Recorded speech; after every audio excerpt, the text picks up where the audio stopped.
Education defence की परीक्षाओं की तैयारी के लिए एक बेहतरीन प्लेटफॉर्म जहां आपको मिलता है हमारे सर्वश्रेष्ठ विशेषज्ञों द्वारा एक सही मार्गदर्शन जो आपको डिफेंस से संबंधित परीक्षा जैसे कि आर्मी, एयरफोर्स, नेवी, पुलिस और अन्य कॉम्पिटिटिव परीक्षाओं के लिए प्रशिक्षित करता है। नमस्कार दोस्तों, मैं अशोक सेहरा शो न्यूज मुनि में आपका स्वागत करता हूं। दोस्तों, हैप्पी मकर संक्रांति। अच्छे से पतंगबाजी की होगी और अच्छे से आपने त्योहार मनाया होगा। तो ब्लैक कैट एकेडमी की तरफ से सभी को शुभकामनाएं इस त्योहार की। स्टार्ट करते हैं आज की शो न्यूज मुनि की न्यूज। स्टार्ट करते हैं दोस्तों। पहला जो न्यूज है आज की, आर्मी डे। अक्सर क्वेश्चन पूछा जाता है कि आर्मी डे कब मनाया जाता है या थल सेना दिवस कब मनाया जाता है। तो दोस्तों, भारतीय सेना ने अपना 73वां स्थापना दिवस मनाया है। यह इस त्योहार पर राष्ट्रपति, उपराष्ट्रपति नरेंद्र मोदी प्रधानमंत्री जी और CDS chief of defence Vipin Rawat और रक्षा मंत्री ने भारत के देश के जवानों के नाम संदेश दिया है। भारत हमेशा साहसी व प्रतिबद्ध सैनिकों और उनके परिवारों के लिए हमेशा उनके साथ रहेगा। 15 जनवरी को ही ये स्थापना दिवस क्यों मनाया जाता है दोस्तों, अक्सर पूछा जाता है, तो आपको पता होना चाहिए। आज ही के दिन 1949 में पहली बार कमांड इन चीफ का पद के.एम. करियप्पा ने संभाला था। इन्हें फील्ड मार्शल की 5 स्टार उपाधि दी गई थी, रैंकिंग से सम्मानित किया गया था। स्वतंत्र भारत के पहले चीफ ऑफ स्टाफ की याद में 15 जनवरी को भारतीय सेना अपना स्थापना दिवस मना रही है।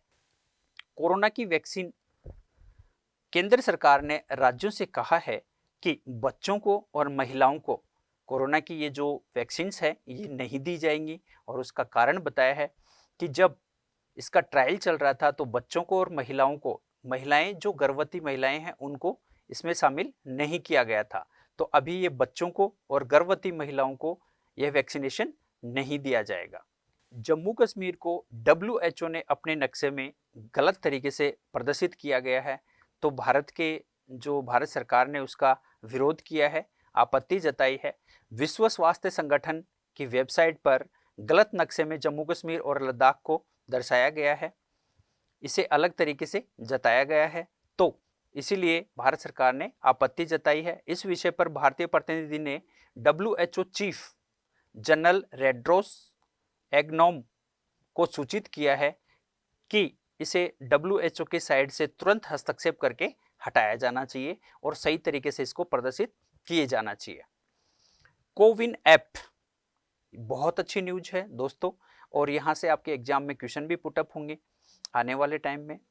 कोविन एक ऐप है जो इलेक्ट्रॉनिक प्लेटफॉर्म प्रदान करता है जिस पर टीकाकरण से जुड़ी सारी डेटाबेस जानकारियां उपलब्ध हैं। यह वैक्सीनेशन लगवाने से लेकर और आपके वैक्सीनेशन लगवाने के बाद में इसके क्या प्रभाव पड़े इसका भी डाटाबेस रखेगा।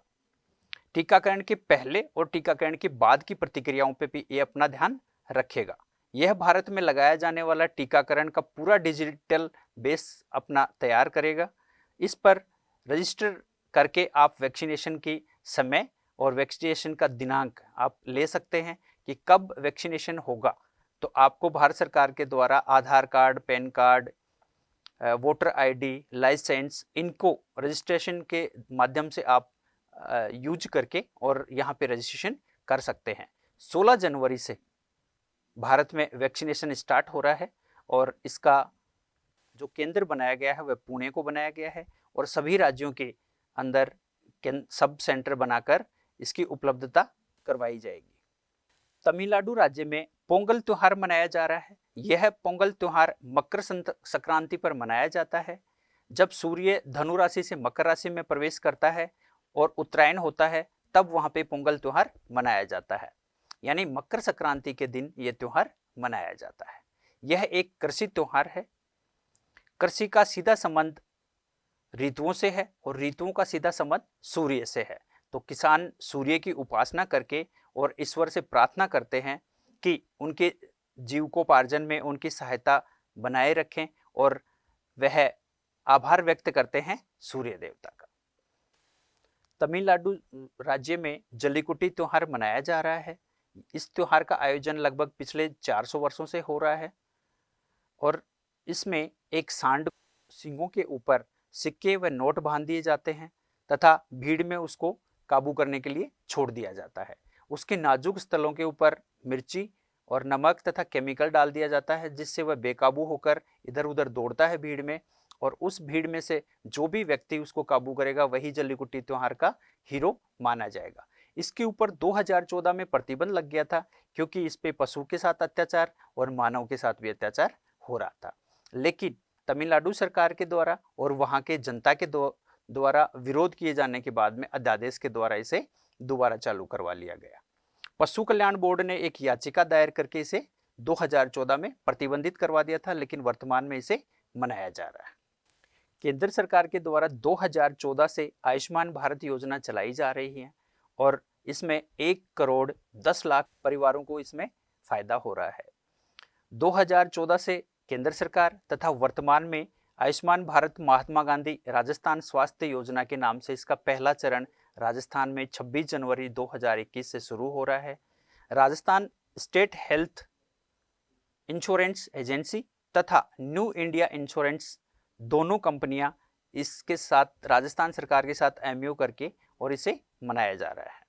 इसके तहत हर साल 5 लाख रुपए तक का निःशुल्क इलाज दिया जाएगा प्रत्येक परिवार को। यह सरकार के साथ साथ जो सरकारी हॉस्पिटल्स हैं उनके अलावा जो प्राइवेट हॉस्पिटल हैं उनमें भी आपको 5 लाख रुपए तक का प्रत्येक वर्ष निःशुल्क इलाज मुफ्त मिलेगा। नेशनल फूड सिक्योरिटी स्कीम के तहत 2 रुपए किलो गेहूं लेने वाले लोग 90 लाख लोग हैं तथा आर्थिक व सामाजिक सर्वेक्षण के आधार पर 15 बिंदुओं के आधार पर चुने गए हैं 20 लाख लोग। ऐसे 90 लाख लोग और 20 लाख लोग मिलकर 1 करोड़ 10 लाख लोगों को यह फायदा मिलेगा, इस योजना का लाभ मिलेगा। तो आयुष्मान भारत योजना राजस्थान में भी 26 जनवरी 2021 से शुरू हो रही है। यहाँ पे आपके जो क्वेश्चंस होंगे दोस्तों वह किस तरीके से होंगे कि आयुष्मान भारत योजना के तहत कितने लोगों को लिया गया है और इसमें किस तरीके के कितने लाख रुपए तक का इलाज मुफ्त दिया जा रहा है। राजस्थान में इसको किस नाम से चलाया जा रहा है, आयुष्मान भारत महात्मा गांधी स्वास्थ्य बीमा योजना के नाम से 26 जनवरी 2021 से शुरू किया जा रहा है। आरबीआई के पूर्व चीफ रघुराम राजन ने सुझाव दिया है कि भारत सरकार ने इस बार के बजट में गरीबों और एमएसई के जो उपाय किए जा रहे हैं, एमएसई के द्वारा जो कार्य संचालित किए जा रहे हैं उसमें इकोनॉमी दोबारा सुधार पे लाई जा सकती है। भारत सरकार गरीबों की मदद करे और एमएसई की मदद से इसे दोबारा से इकोनॉमी सुधारा जा सकता है। भारत सरकार इंफ्रास्ट्रक्चर पर खर्च बढ़ाने से सबसे अच्छा तरीका है कि दोबारा से इकोनॉमी अपने लाइन पे आए। आरबीआई के पूर्व चीफ रघुराम राजन 23वें गवर्नर थे, 2013 से 16 तक आरबीआई के गवर्नर रहे। इनसे पूर्व सुब्बा राव थे और इनके बाद में उर्जित पटेल आरबीआई के गवर्नर रहे। वर्तमान में शक्तिकांत दास आरबीआई के गवर्नर हैं। पीएम कौशल विकास योजना का तीसरा चरण 15 जनवरी से शुरू हो रहा है। 2020-21 में इसमें 8 लाख लोगों को ट्रेनिंग देने का सुझाव रखा गया है। 600 जिलों में यह ट्रेनिंग चलेगी और इसमें लगभग 949 करोड़ रुपए खर्च होंगे। इसका उद्देश्य है कि देश के युवाओं को उद्योगों से जुड़ी जानकारी की ट्रेनिंग देना और उन्हें इस तरीके का कार्य कौशल प्रदान करना कि वह खुद भी रोजगार प्रदान कर सके और अन्य लोगों को भी रोजगार दे सके। इसके तहत 1,50,000 रुपए का लोन भी दिया जाता है, जिससे वह अपना खुद का रोजगार सृजित कर सकें और अन्य लोगों को भी रोजगार प्रदान करें। दोस्तों, इस तरीके की न्यूज रोज पाने के लिए लाइक करते रहें, सब्सक्राइब करते रहें और अपने दोस्तों को इसमें जोड़ते रहें, सब्सक्राइब करवाते रहें। जय हिंद, जय भारत।